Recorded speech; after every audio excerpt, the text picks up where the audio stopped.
Bueno, muchas gracias, José Francisco. Muy buenos días a todos y a todas. Muy contento de estar en este escenario con ustedes. Un saludo muy especial a la Junta Directiva de Albama por habernos invitado como gobierno aquí a compartir algunas palabras con ustedes, a todos los presentes, productores, bananeros, miembros de cooperativas productoras de banano, exportadores, todos los representantes de la cadena de valor del banano y patrocinadores además del evento, a las diferentes autoridades civiles, militares que nos acompañan, mis agradecimientos especiales. Sí, la señora ministra Jennifer Mujica tenía toda la intención de estar aquí. Habíamos hablado con ella la semana pasada y con José Francisco para que nos acompañara en el evento. Sin embargo, como están a puertas de sancionar por parte del presidente el Plan Nacional de Desarrollo, estamos atareados con todo lo referente a el trabajo final que tiene que ver con cada uno de los artículos que relacionan al sector agropecuario. Entonces eso le impidió a la señora ministra viajar y me pidió que la representara aquí. Estaba también programado para estar en la instalación del evento, pero se dañó la puerta del avión y no pudimos despegar a tiempo, entonces movió toda la agenda y no pude estar a primera hora y les ofrezco excusas, pero se sale de mi capacidad de manejo. Cuando empecé a trabajar con José Francisco, recién llegado en septiembre al ministerio sobre el tema de banano, pues tiene la oportunidad, cuando uno está relacionado con específicamente este renglón económico de la agricultura, de comprender que las cifras que a uno siempre le llegan de 1.000 millones de dólares, de las 35.000 productores, de todas estas macro cifras del sector, pues realmente es importante desmenuzarlas para entender, especialmente cuando hablamos de agricultura, dónde están las fragilidades y las debilidades de un sector como este, que le trae muchas divisas al país, que genera una ocupación de 300.000 personas entre directas e indirectas, pero que tenemos que cuidar son esas sensibilidades, dónde están los cuellos de botella y las dificultades, y sobre eso hemos venido haciendo un trabajo muy interesante con ASBAMA y con la UBULA para proteger el sector bananero del país. Frente a eso, yo quiero hoy plantearles algo muy basado, no está funcionando el control, muy basado en algo que para mí es fundamental cuando hablamos de agricultura y que hace parte de la política pública que estamos construyendo, y es la cadena de valor. Si bien desde el punto de vista de insumos, si lo vemos como un eslabón independiente en la cadena de valor, nos ocupa hoy la Unión Europea, en razón a que nos está diciendo: señores exportadores, si ustedes no controlan las trazas en los productos agroquímicos que utilizan, si no se acomodan a nuestras normas de mínimas trazas en agroquímicos, no podemos recibir sus productos. Entonces el tema de insumos pasa de ser un simple paquete tecnológico para sacar un banano de óptima calidad en el menor tiempo posible, a reinventarnos en cómo nosotros podemos producir banano en condiciones tropicales, sin afectar la productividad, pero garantizando el acceso a esos mercados que son fundamentales para nosotros. Y además eso lo está haciendo Europa hoy, pero se va a volver la norma para todo el mercado externo, no solo en bananos, sino en todos los productos agropecuarios. Entonces, en ese sentido, hay dos problemas para mí desde el punto de vista de los insumos. Uno, que por cuenta de lo que ha desencadenado la pandemia, la subida de los fletes, el incremento de la inflación a nivel mundial, que afortunadamente al parecer ya llegó a su punto más alto, y la subida del dólar, en nuestro caso doméstico en Colombia, pues afectan unos insumos cuyas materias primas principalmente son importadas. Cuando dependemos en alto porcentaje de la importación de esas materias primas o de esos productos finales que son insumos básicos para nuestra agricultura, pues tenemos problemas porque nos afectan los costos de producción. Pero más allá de eso, hay un segundo problema que se convierte en una oportunidad. Pues tenemos que pensar en una alternativa que son no insumos de síntesis química, sino insumos que puedan provenir de otro tipo de desarrollos como biológicos para poder competir en el mercado nacional, pero preparar nuestros productos para la exportación. Entonces hay una gran preocupación y una gran oportunidad que hemos visto desde el gobierno nacional en mirar cómo le ayudamos al bolsillo, a los agricultores con la subida de los insumos, principalmente químicos, pero también cómo apoyamos esa naciente industria de bioinsumos en el país que viene mostrando unos crecimientos importantes, pero que también desde los agricultores hay una adopción frente a ese nuevo trabajo y a esa nueva oportunidad de esos paquetes tecnológicos nuevos. Gracias. Ahora sí. Esos paquetes tecnológicos nuevos que nos pueden cambiar la oportunidad de negocio. Entonces, frente a esto, estamos viendo dos cosas. Uno, el gobierno anterior, hay que decirlo, dejó creado el fondo de acceso a insumos agropecuarios bajo la ley de insumos que sancionaron en el año anterior, que da un marco interesante para trabajar no solamente estos insumos químicos, sino hacer otras cosas. Y dentro de eso quedó un programa que es el programa de subsidio a la compra de insumos enfocado en pequeños productores y en algunas cadenas. Ese programa lo implementamos desde octubre hasta marzo de este año, un programa que le encontramos por parte de los productores algunas restricciones de acceso, también con la operatividad para el pago de esos subsidios, también algunas dificultades del tema fiduciario. Entonces aprovechamos toda la información que recogimos a partir de 48.000 campesinos, productores que se inscribieron en el programa para mejorar las condiciones del programa. Estamos en este momento estudiando de qué manera podemos ofrecer el programa a muchos más productores en unas condiciones de mayor impacto en los costos de producción. Si bien ya empezaron insumos como la urea a bajar fuertemente de precio, todavía sabemos que no va a llegar a los precios anteriores y tenemos que generar condiciones para que los productores no sigan soportando tan altos costos de producción.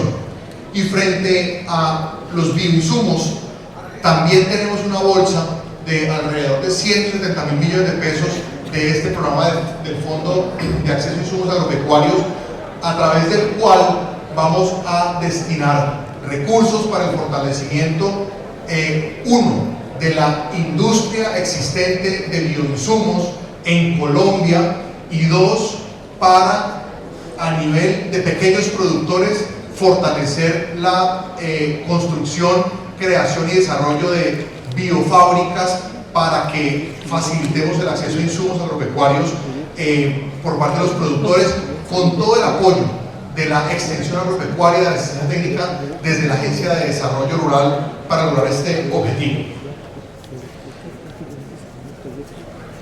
Esto frente al tema específico del acceso a insumos agropecuarios como un primer eslabón de la cadena de valor que es fundamental.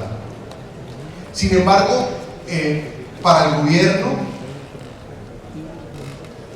lo que se trabaje en prevención es lo más eficiente tanto en costos como en resultados. Y por eso, cuando el conferencista anterior alcancé a ver unos pocos minutos de su presentación, hablaba de algo que a todos nos asusta, que es el Fusarium, el FOC Raza 4. Pues ese trabajo que ha venido haciendo el gobierno de la mano de los productores, de los gremios, en prevenir la difusión en mayor escala del FOC Raza 4 con los resultados que se han tenido, es algo muy importante. Decía yo que frente al tema de insumos, un aliado del Ministerio de Agricultura se llama la Agencia de Desarrollo Rural, una entidad adscrita al Ministerio, y en este caso del FOC Raza 4 tenemos dos entidades fundamentales para este ejercicio, son el ICA y Agrosavia. Entre estas tres entidades en los últimos 4 años se han invertido más de 30.000 millones de pesos en desarrollo, investigación, prevención y fortalecimiento de todo lo relacionado con el trabajo que hemos venido haciendo en FOC Raza 4. Cuando tuvimos la primera reunión con ASBAMA y veíamos cómo lo que había sido un brote inicial de FOC en el 2019, que se había venido haciendo el trabajo del control en los años subsiguientes, le dimos la instrucción al ICA de reforzar todo lo referente a la estrategia de prevención para continuar con esos propósitos, y fue así como también nos dimos cuenta de la alerta que surgió en Venezuela con la aparición de un brote de FOC en el vecino país, muy cerca de la frontera con Colombia. Hicimos las gestiones diplomáticas y tuvimos una reunión con la señora viceministra de Asuntos Agropecuarios, mi homóloga de Venezuela, con la doctora Tibisay. Esta reunión fue en Cúcuta, asistieron ASBAMA, Augura, asistió el ICA, asistió Agrosavia, y entre todos pudimos inicialmente un poco de resistencia por la falta de información que teníamos de Venezuela sobre el tema, pero poco a poco el gobierno venezolano se dio cuenta de la capacidad técnica del ICA y terminamos llegando a un acuerdo de cooperación técnica de Colombia hacia Venezuela para transferir la metodología y la tecnología que hemos desarrollado aquí para el control y la prevención de FOC. Y eso ya está llegando a la posibilidad de firmar un convenio para poder hacer esa cooperación. Eso para nosotros es fundamental. Uno, por el reconocimiento que tiene el trabajo que está haciendo en Colombia, pero dos, y más importante, es porque a nosotros trabajar en la frontera con Venezuela vamos a prevenir que el departamento del norte de Santander, que el departamento del Cesar, que el departamento de La Guajira eventualmente puedan tener la llegada del FOC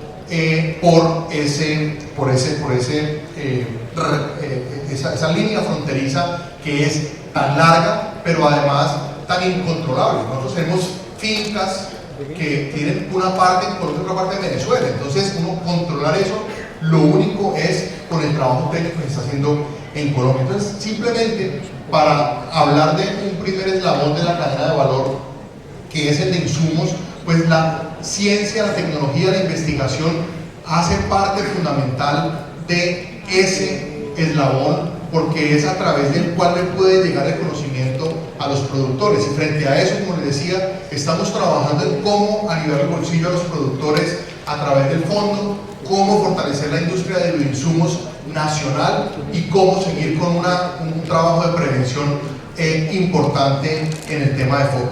Entonces, cuando uno piensa en las decisiones de política pública, en los temas de insumos, investigación y desarrollo, no solamente como la oferta tecnológica al productor, sino como la necesidad de llegar a los mercados externos, que es el objetivo final de cualquier productor, de cualquier renglón productivo, cambia la perspectiva del trabajo desde simplemente miremos a ver cómo trabajamos con los agricultores, a cómo garantizamos condiciones para que podamos seguir creciendo en mercados, mantenerlos actuales y poder mejorar las condiciones de ellos. En segundo aspecto, cuando en el aspecto de la producción, que es el segundo renglón de esa cadena de valor, atado a la transformación, pues sabemos que el banano es un producto que se comercializa en fresco, es una de las frutas más apetecidas en los mercados externos, es el tercer producto agrícola de exportación nuestro, que en los labores agroindustriales, pues la mayor transformación básicamente es la selección, la clasificación, el empaque y el despacho a los mercados. Sin embargo, aquí hay algo clave frente a esto, y tiene que ver con la participación de ese eslabón primario, ese eslabón del productor en el beneficio final. En los mercados externos, este cambio hacia las exigencias de tener menos trazas de agroquímicos no es simplemente un capricho de salud pública, sino que tenemos que verlo como una oportunidad para nosotros. Ese consumidor moderno, europeo, de Estados Unidos, ¿qué está buscando?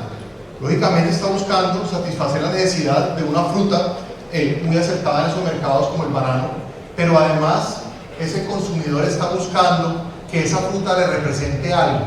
Él está buscando primero cuál es esa historia social que hay detrás de esa fruta, quién la está produciendo, en qué condiciones la está produciendo, esos trabajadores de la industria bananera en Colombia, en qué condiciones se encuentran. Mencionaba José Francisco en la presentación sobre la formalidad del sector, que es fundamental en esto, pero también están buscando cuál es el efecto de esa producción de banano en esta época de cambio climático, cómo los productores de banano están desarrollando la actividad productiva de manera amigable con el medio ambiente. Eso es fundamental para ese consumidor europeo. Está buscando la historia social y está buscando la historia ambiental. Está buscando que con la adquisición de ese producto en fresco, de ese banano, además pueda garantizar que él está apoyando las condiciones equitativas de trabajo de las personas, pero también está apoyando que no sigamos contribuyendo a el incremento de la temperatura global o la generación de gases de efecto invernadero, pero sí a la captura de CO2. Eso lo quiere ver ese consumidor. Entonces, cuando nosotros enlazamos la cadena de valor desde los insumos, la ciencia, la tecnología y la innovación con el mercado, pues podemos replantear cómo yo ofrezco mi producto y cómo yo me presento ante el mercado internacional, ante ese consumidor que está buscando oportunidades diferentes. Frente a eso, una de las situaciones que tenemos en nuestra agricultura históricamente ha sido la participación del productor, del eslabón primario, en la cadena de valor de un producto tan sensible para también la economía agrícola nacional como el café. Y cuando uno estudia la cadena de valor del café, cuando uno estudia el ciclo de vida del producto que se encuentra, cuando uno va a Estados Unidos y paga $3 por una taza de café en Starbucks, realmente le están llegando 10 centavos de dólar al productor cafetero, al caficultor colombiano. De $3, lo que participa el primer eslabón de la cadena de valor es con 10 centavos de esos $3. Es decir, todo el desarrollo que se dio en los últimos años de una industria cafetera que pasó de ser una industria de altos volúmenes de transacciones en bolsa a reconocimiento de los valores que hace un rato les hablaba, el valor de quién lo produjo, dónde lo produjo, qué esfuerzo hizo para que la tasa fuera diferente, para que la tasa tuviera ciertas características que le imprimieran calidad y precio. Eso no lo está viendo reflejado el productor colombiano, a no ser que participe en una subasta, que participe en un premio, en un concurso de cafés especiales, y eso en términos de volumen es bastante restringido. Acabamos de ver que un productor de Santander se ganó la mejor tasa y pagaron $22 la libra hace un par de semanas por su café. Eso está bien, pero esos son realmente reducidos. Entonces, ¿cómo hacemos para evitar que la generalidad de nuestros productores tenga ese comportamiento? Incluso no solamente pasa en nuestros productos alimenticios, pasa en los productos que no estamos acostumbrados a ver en una presentación. La coca. En la coca pasa exactamente lo mismo en la cadena de valor. $100 vale un gramo de cocaína en Estados Unidos. De esos $100, el productor cocalero nacional participa con 90 centavos de dólar. Entonces, 70 centavos de dólar. Entonces, tampoco hay una relación de ganancia en la cadena de valor, incluso de un producto ilícito que sabemos que tiene la capacidad de construir submarinos para exportarlo. Entonces, ¿cómo hacemos nosotros para generar que los productores participen en la cadena de valor? Y yo creo que cuando... ¿Perdón? Pues, si fuera yo no lo haría, porque no participo en la cadena de valor.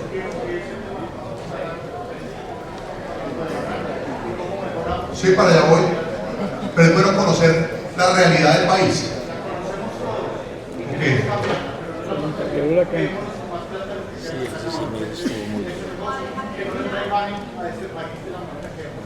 Yo quisiera hacer una pregunta.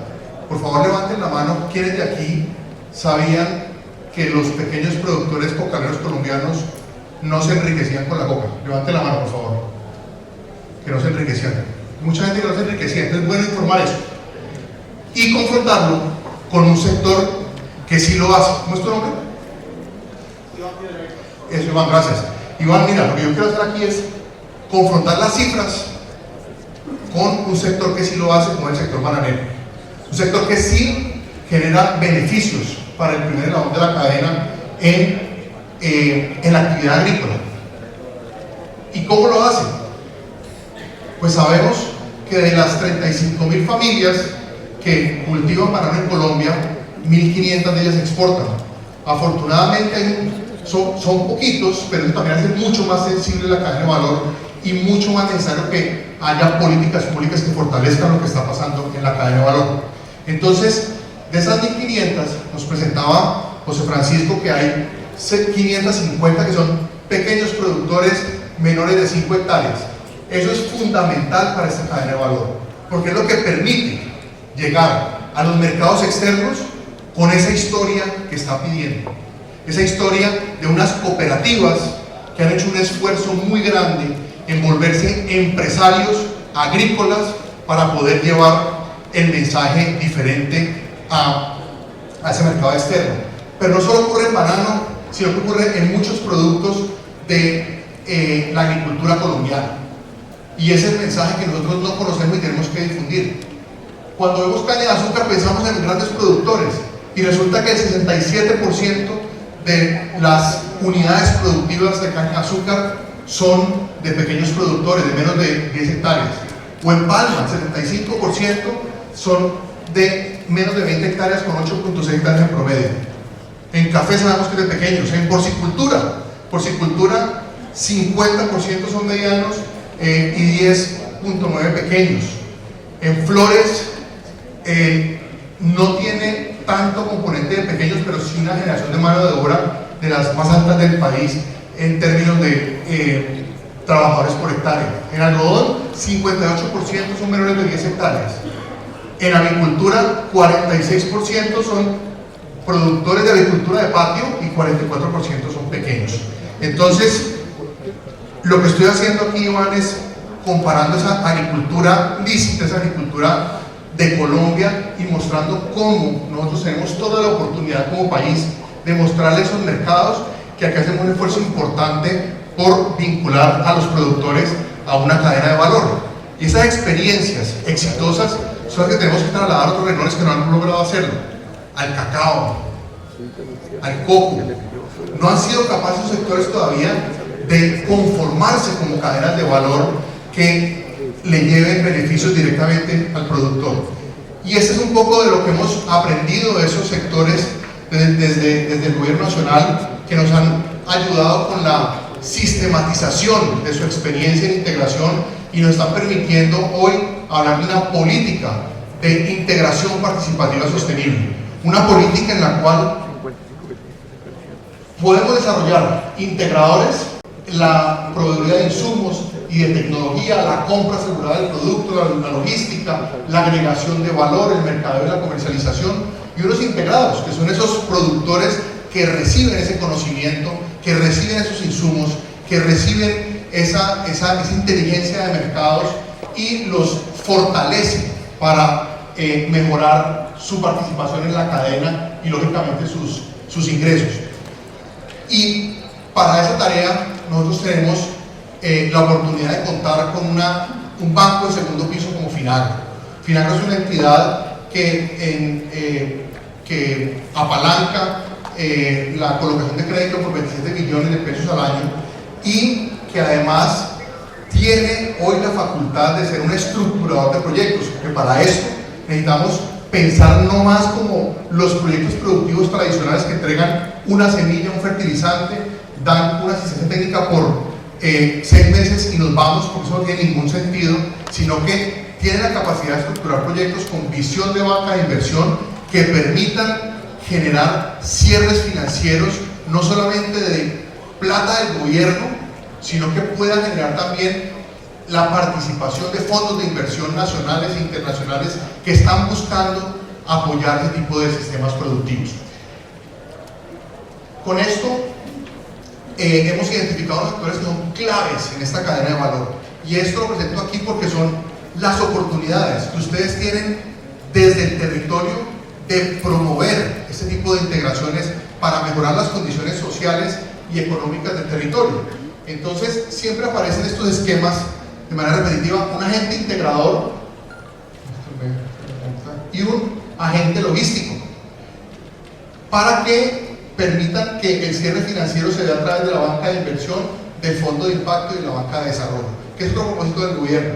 La banca que se ha desarrollado a partir de Finagro, de los fondos de Finagro, que son recursos subsidiados por el gobierno nacional, es una banca, incluso el Banco Agrario, que ha venido compitiendo por tener una participación de banca comercial tradicional en el mercado. Hoy el Banco Agrario, desde diciembre hasta hoy, ha bajado 5 veces la tasa de interés. Está haciendo una puja inversa en el mercado para poner a toda la banca comercial a competir por el sector agrícola, que es la misionalidad del Banco Agrario. Estamos trabajando muy fuerte para, dentro de cumpliendo toda la normatividad de la superintendencia financiera, poder apretar mucho las tasas, de manera que podamos en estos momentos de tasas tan altas aliviar el bolsillo de los agricultores colombianos. Y ese es el concepto de banca de desarrollo: cómo democratizo yo, cómo facilito yo el acceso de los productores al crédito. Y con estos casos de éxito que hemos encontrado con la política que tradicionalmente ha hecho el Ministerio de Agricultura en cadenas productivas, alianzas productivas, oportunidades rurales, agricultura por contrato, podamos nosotros generalmente desde la alianza con los gremios, podamos nosotros implementar estas políticas de integración productiva en el país. Con esto quiero darles un mensaje de que es claro para todos que en este gobierno el sector agropecuario por primera vez está en primer lugar de la agenda.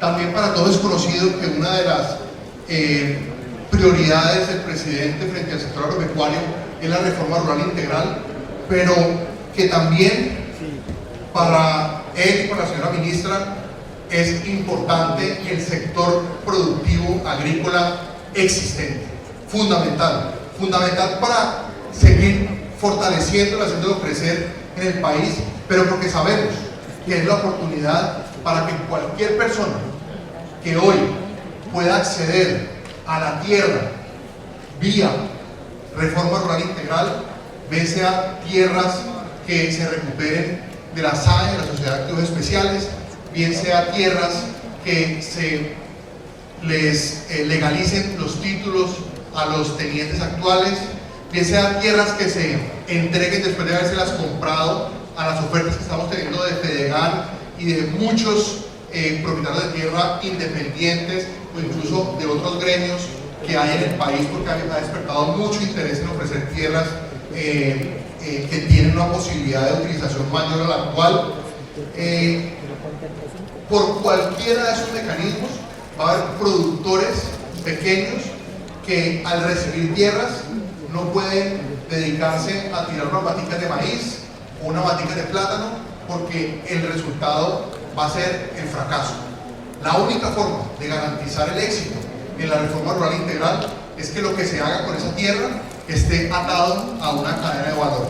Y si es una cadena de valor existente, como esta, en la que se conoce exactamente qué es lo que se debe hacer, que se puede transferir ese conocimiento a estos productores nuevos, que hay experiencias de pequeños productores asociados a través de cooperativas haciendo un buen trabajo y llegando a sus mercados internacionales, que se tiene también una base científica que protege al sector de las amenazas fitosanitarias identificadas. Allí podemos nosotros, y tenemos la responsabilidad como renglón productivo importante de la economía agrícola del país, de participar, de ofrecer el conocimiento, de ofrecer el encadenamiento, de ofrecer los insumos, de ofrecer el mercado desarrollado para que más productores puedan participar, ojalá productores que vengan de esa reforma rural integral y que puedan de esa manera seguir creciendo ese sector que tiene tanto futuro para el país y que lo requiere. Entonces, con esto quiero agradecer la invitación de nuevo a ASBAMA a este escenario. Quiero invitarlos a que aprovechemos estas oportunidades que se abren con un gobierno que está pensando en el sector agropecuario como una respuesta a una nueva economía que el país necesita, y que entre todos hagamos de esta Colombia esa despensa de alimentos para el país y para el mundo. Muchísimas gracias.